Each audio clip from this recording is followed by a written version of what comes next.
am na ñu fi nekk fii déjà sous la bâche am na ñoo xam ne seen option mooy fusion avec Pastef barkaati démb réunir na une quinzaine de partis politiques ñu ci bëree ngi fii la ñu bëggoon sax mooy suñu ñëwee fii ci meeting bi ñu annoncé ni ñoom fusionné nañu ak Pastef man maa leen ne nañ ko liggéey togg ko ba mu ñor ñooñu mooy ñi bëgg a dugg Pastef. Pastef reste ce parti ouvert bépp sénégalais boo xam ne sa loxo set na nga bëgg réew mi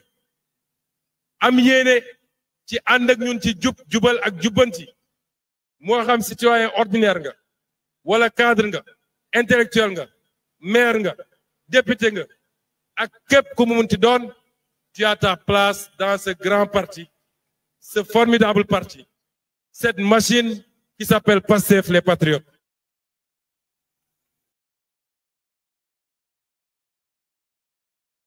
Mais à côté de cela coalition bi dañ koy continuer structurer lépp loo xam ne méngoowul ak suñu gis-gis daañu tàqalikoog moom na dem samp ndigg ndëndëm ndax yàgg nañoo samp seen ndënd mënuñoo am benn député mënuñoo am benn maire ndax amuñu benn poids politique ku yaakaar ni mun nga manipuler diggante Sonko ak Diomaye ba taxawal li ngay taxawal li nga échoué sa carrière politique yépp nga ñëw récupérer ko tey nax nga sa bopp.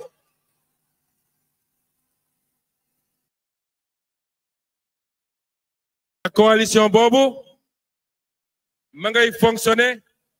sous le leadership éclairé de kiñ ko dénk muy coordonnatrice bi muy la présidente Aïssatou Mbodj qui est la seule présidente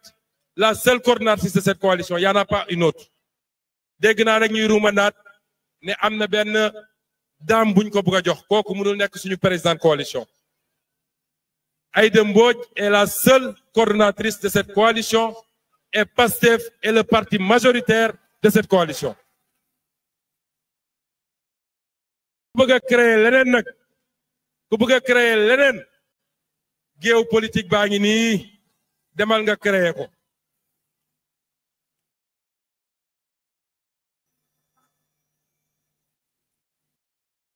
li jëm ci parti bi nag mbokki Pastef lay waxtaanal fi mu toll nii li jëm ci parti bi. parti Pastef kenn amul seen fay ñun waa parti Pastef Sénégal ci boppam amul suñu fay kenn ku nekk ci yéen jàmbaar nga macha allah waaye Pastef dafa di parti boo xam ne dafa juddu rek taxaw dox parce que mayuñu ko fu mu jàngee toog mayuñu ko fu mu jàngee raam mayuñu ko fu mu jàngee taxaw dañoo juddu 2014 2016 ñu commencé ñu attaqué ba 2024 fitna bu ne ñu teg ñu ko looloo tax nag am na lu ñu war a defaraat suñu biir am na lu ñu war a liggéey suñu biir te loolu formation moo koy andi communication moo koy andi Pastef parti xam-xam la parti xalaat la parti production la wax naa leen léegi rapport IG bi nga xam ne ça va changer tout rapport boobu dama bëgg ngeen dellu ci livre bi ma bindoon 2016 pétrole et gaz du Sénégal chronique d'une spoliation bu ngeen demee diggante page 104 ba page 154 bu dee taal ngeen lire livre bi yëpp lii lépp waxoon nañ ko ci. Pastef parti xam-xam la du parti saagante du parti xaste bu leen tombé ci piège boobu suñu énergie yëpp léegi nañ ko orienté ci lii nga xam ne ñu ngi koy liggéey lii nga xam ne mooy situation réew mi lii nga xam ne fa la ñu bëgg a jëm nañ ko orienté ci loolu xam naa lii andi yenn problème yi te loolu défaillance su justice la ndax man maa njëkk a taxaw ne tolérance zéro ku fi ñëwati saaga koo xam ne kilifa la baayu jàmbur la doomu jàmbur la jëkkëru jàmbur la jabaru jàmbur la nga ñëw toog naan sa café wax ko lu dul noonu justice dafa war a def li mu war a def waaye ñii nekk ci justice dañ ko wëlbati contre nous xam ngeen niñ ko wëlbatee contre nous bu nit taxawee wax naka su dul noonu ci Ousmane Sonko kenn du yëngatu ba njabootu Ousmane Sonko mer tontu ñu gaawantu dem jàpp leen doog a profité jàpp ñi ci des seen stratégie yëpp mooy dem ba yéen ñii ñëpp ngeen ne jaratul défendre Ousmane Sonko parce que ku wax ñu jàpp la te ku saaga Ousmane Sonko duñ ko jàpp ñun xam nañu duñu ay xale xam nañu seeni pexe mais pour autant bu leen céder parce que ñun xamuñu loolu ñun dañoo ñëw ci politique di yee sénégalais yi Birame Souleye Diop li mu doon wax di taal xelu sénégalais yi rawatina yéen ñi ndaw ñi wax ci pétrole bi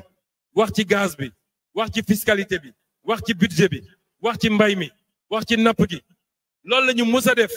looloo tax sénégalais yi ñëw ci ñun nañu wéy ci loolu nañ koy defee nag bañu nekkee opposition noonu lañ koy defee tey boo yoree nguur moo tax liñ leen di njëkk a ñaan mooy cette formidable énergie qui est là tey adduna yépp bu ñu tiimee gis lii dinañ xam ni Sénégal ñu ngi derrière le président Bassirou Diomaye Faye nañu xam ni Sénégal ñu ngi derrière le premier ministre Ousmane Sonko nañu xam ni Sénégal ñu ngi derrière le gouvernement loolu bu ñu perte ci temps ci wax ju amul solo waaye condition bi lenn la aussi mooy il faut que la justice soit juste et fasse son travail bu dee ñi yor justice bëgguñu Ousmane Sonko sax nañu def seen liggéey li loi wax loolu rek moo ci am solo en attendant que ñi nga xam ne ñoo war a def li ñu war a def pour placer les magistrats qu'il faut là où il faut parce qu'il y en a ñu def li ñu war a ñu def li ñu def kon mbokk yi Pastef du parti boo xam ne ku gisul ku ñu joxul li nga bëgg rek nga ne gedd naa loolu du Pastef waxu nomination ak poste nañ ko wàññi kenn ku nekk mun na am ambition waaye ngal la waaye bu ñu sénégalais yi jéppi ni ñu jéppe woon ñi fi jiitu ci nañ ma jox nañ ma sédd li sénégalais yi di xaar ci ñun mooy ñu wax leen dëgg nii ma ko defee li sénégalais yi di xaar ci ñun mooy ñu wax leen situation réew mi teg ko ci ay chiffres ak ay faits li ñu xaar ci ñun mooy ñu ànd ak ñoom ci sacrifice yi li ñu xaar ci ñun mooy ñu fixer leen un cap boo xam ne leer na ni dans 5 ans dans 10 ans fii la ñu bëgg a yóbbu Sénégal mbokk yi Pastef du parti xaalis Pastef du parti xaalis moo tax nag maa ngi dégg ay discours de temps en temps léeg-léeg ma réunir responsable yi ñu ne ma wéy nañu xam ni léegi nguur la ñu nekk il faut ñu am xaalis parce que nit ñi bu njëkk ba dañu daan yërëm duñu laaj xaalis mais léegi dinañu laaj xaalis sénégalais yi xaar ñu ci ñun ñu yor ay milliards di leen ko séddale sénégalais li ñu xaar ci ñun mooy ñu réussir la politique agricole ñu réussir la politique industrielle ñu réussir la création d'emploi ñu yóbbu courant beeg ndox mi fi mu war a dem bu ñu jëloon xaalisu réew mi yëpp di ko séddale sénégalais yi te li ma wax amul benn sénégalais duñu woteel waaye ñi fi jógee du xaalis sañu yoroon di ko séddale est-ce que sénégalais yi dàquñu leen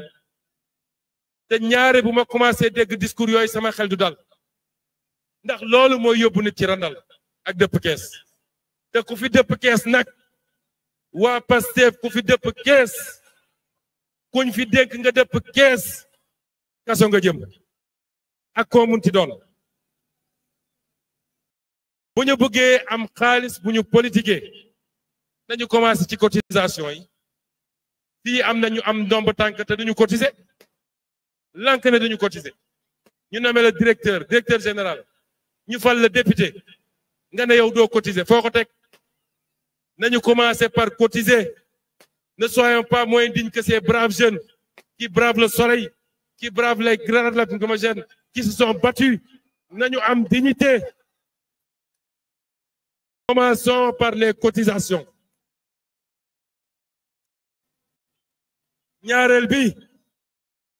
ñaareel bi les Sénégalais de bonne volonté ndax yoon may na Sénégalais bu nekk bu dee am nga nationalité sénégalaise boo buggee cotiser nga ñëw cotiser boo buggee joxe sa participation nga joxe meeting bii rek ay Sénégalais joxe nañ ay participation yoo xam ne ñii 5 millions ñii 10 millions ñii 20 millions te ñun laajuñu leen ko loolu lu daggan la